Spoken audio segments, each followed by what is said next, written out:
Let's talk about the echo of knowledge.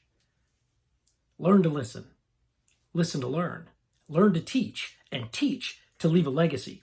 If we talk about listening and learning to listen, let's talk about a couple of different aspects of listening. One, of course, is we want to listen from their perspective, as if we were in their bodies, looking out through their eyes, and we want them to get to the point where as we restate what they've said to us, they say, that's right.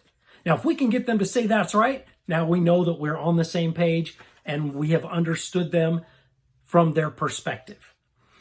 The other question that I would have you ask, especially you gentlemen out there who love to solve problems, is, are you wanting to just vent to me right now, or would you like some coaching? Do you want me to help you solve this problem? Because a lot of times the people we're talking to, they don't want us to solve their problem. They just want us to listen. They just want us to pay attention. If we ask on the front side, then we know exactly how we should approach it, right? Number 2, listen to learn. Listen with some curiosity. Tell me more about that. Oh my goodness. Yeah, no, that's amazing. Let's really ask questions with some curiosity to find out more about what it is that they're trying to tell us so that we learn from the experience, especially people who have different views than ours. Oh, wow, I've never thought about it like that before. I've never heard it articulated quite like that before, right? There are different phrases we can utilize to make sure that, yes, I'm with you. I may not agree with you, but I'm learning from what you're having to say. And that becomes very important when it comes to communication. Learn to listen to learn to teach. Now, when we're talking about learning how to teach, there's a couple of different things. One is we want to learn it in such a way that we can teach it. So we learn it deeply enough that we can teach it, number 1. And number 2 is we're learning how to teach so that we can teach effectively. So people want to learn from us. We've got some energy. We have some passion. We have some facts behind the whole process so that people actually want to pay attention to what we have to say. If we don't have the skill to teach where people will actually listen to us, we may get that point across, we may not.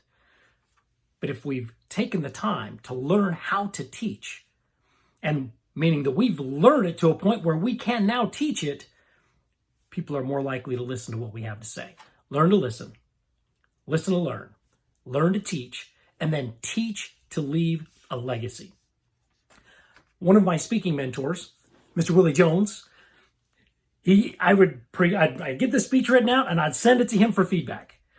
And then we'd talk on the phone. He's like, okay, what's a better way to ask this question?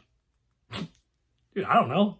And I'd give an answer. He's like, okay, that's good, but what's a better way to ask that question? And then what's a better way to ask that question? And what's a better way to ask that question? He kept asking me more and more questions coming all the way down until I reached the one that he had in his mind. Just remember, when we're teaching and we're leading and we're guiding someone in the direction we want them to go, it's not about giving them the answers all the time. It's about drawing the answers out of them so that they make the changes that we want them to make, but it was their idea. It came from them. They came up with it. People buy into what they help create. And as leaders, as mentors, as teachers, we want to draw ideas out of people so that they buy into those ideas and take the action necessary to make it happen. Learn to listen to learn to teach, and teach to leave a legacy. I was on Oahu for a speech competition, and I was staying with Larry Lands, another one of my speaking mentors, and his wife, Joanna. She's sitting on the couch, and I'm ironing my shirt. She's looking at me for a second. She gets up, she walks over, yanks it out of my hand. I said, give me that. And she proceeded to show me how to properly iron my shirt so that you have the nice little creases, it's beautiful. She was making herself immortal by teaching me something very specific. And as I teach someone else, I become immortal. I make her immortal through the words that I share.